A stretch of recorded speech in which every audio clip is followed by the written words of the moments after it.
굿모닝 마켓입니다. 인플레이션 지표와 기업들의 호실적이 번갈아 소화하면서 지난주 바쁘고 힘든 한 주를 보냈습니다. 인플레이션 목표치까지는 아직도 갈 길이 구만인데 이번 주 FOMC 회의를 앞두고 있죠. 시장의 변동성을 키울 수 있는 변수를 미리 파악해두는 것이 중요해 보입니다. 지난주 시장 전체적으로 조정세를 보였는데요. 주간으로 살펴보면 다우는 2%, S&P 500은 2.6% 하락했습니다. 특히 나스닥 지수, 빅테크 기업의 실적이 전반적으로 좋았는데도 불구하고 일부 사업부 문제로 지적을 받은 메타와 알파벳 등의 영향으로 주간 단위 2.8% 하락했습니다. 지수가 이전 고점보다 10% 이상 하락하면 조정장, 20% 이상 하락하면 약세장으로 분류를 하는데 S&P 500은 7월 31일 기록한 4,588.96에 비해 10% 넘게 하락하면서 기술적 조정장에 진입을 했습니다.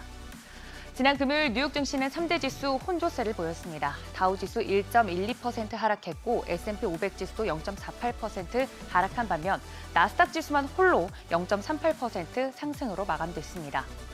종목별로도 살펴보면 애플이 0.80% 상승, 마이크로소프트도 0.59% 오름세 보였고요. 이날 인텔의 호실적에 반도체 관련 종목들 전반적으로 흐름이 좋았는데 그 영향으로 엔비디아도 0.43% 상승 마감했습니다. 6위부터 10위도 살펴보시죠. 6위부터 10위 살펴보시면 메타 같은 경우 2.91% 상승을 했고요. 이날 무엇보다도 아마존이 구원투수였습니다. 마감 이후 예상보다 좋은 실적을 공개한 아마존은 비록 클라우드 사업 부분이 부진했지만 주가는 6% 이상 뛰어오르면서 그나마 3대 지수 중에 나스닥이 상승으로 마감되는 모습 보여줬습니다. 먼저 연준이 선호하는 물가 지표 개인 소비 지출 가격 지수가 발표됐습니다. 변동성이 꽤나 컸던 만큼 에너지와 식료품을 제외한 9월 근원 개인 소비 지출 가격 지수는 전월 대비 0.3% 오르고 전년 대비로는 3.7% 상승했습니다. 전월 대비 수치는 지난달 상승보다는 가팔라졌지만 전년 대비 수치는 전월 3.8%에 비해 낮아졌습니다. 그렇다면 소비는 어떨까요?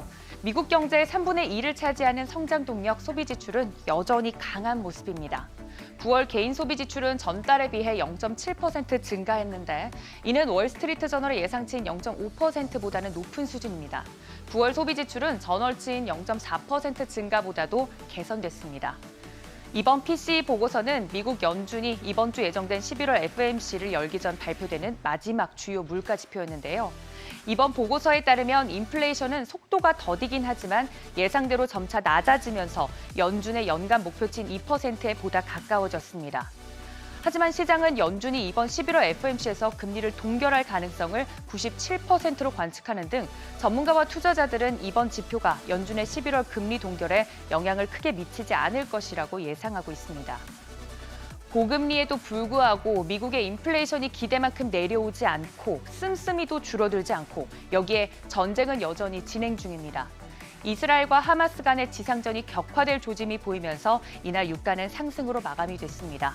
WTI 가격 전날 대비 2.8% 상승한 배럴당 85달러 선에 마무리가 됐고요. 브렌트유도 2.47%, 2% 넘게 오르면서 배럴당 89달러 선에 마감이 됐습니다. 우려대로 확전이 되면 유가가 단기간에 110달러 선까지 오를 수 있다는 전망도 나오고 있죠. 국제유가 상승은 그동안 물가를 진정시켜온 중앙은행들의 노력에 찬물을 끼얹을 수 있기 때문에 시장의 또 다른 트리거가 되지 않을지 예의주시하셔야겠습니다. 이날 채권 시장은 인플레이션 지표를 확인하면서 혼조세를 보였습니다. 2년물은 약간 내리면서 5%대 초반에서 마무리가 됐고요. 장기물인 30년물과 10년물은 현재 상승으로 마감이 됐습니다. 특히 30년물 같은 경우 5%대 여전히 유지하고 있고요. 10년물 국채 수익률도 4.8%대에서 높은 수준 유지하고 있습니다. 한편 이날 나스닥만 겨우 상승할 수 있었던 이유 아마존의 실적 덕분이었습니다. 아마존은 지난 3분기 매출 1,431억 달러, 주당 순이익은 0.94달러를 기록했다고 발표했는데요.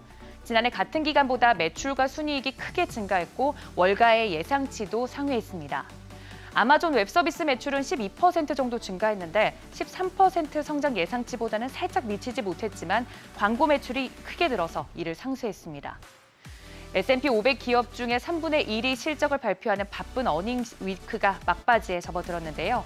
이번 주에는 시가총액 1위인 애플이 실적 발표 앞두고 있고요. 단기적으로 시장 변동성을 키울 수 있기 때문에 이 점은 체크해 보셔야겠습니다. 하지만 가장 중요한 건 미 연준의 FOMC 일정이겠죠.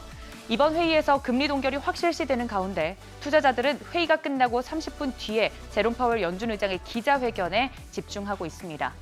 여기에 노동부가 발표하는 10월 고용 동향까지 연준이 인플레이션 목표치 2%대를 두고 최근 발표된 경제 지표들에 대해 어떤 뉘앙스를 언급하는지 지켜보셔야겠습니다. 지금까지 굿모닝 마켓이었습니다.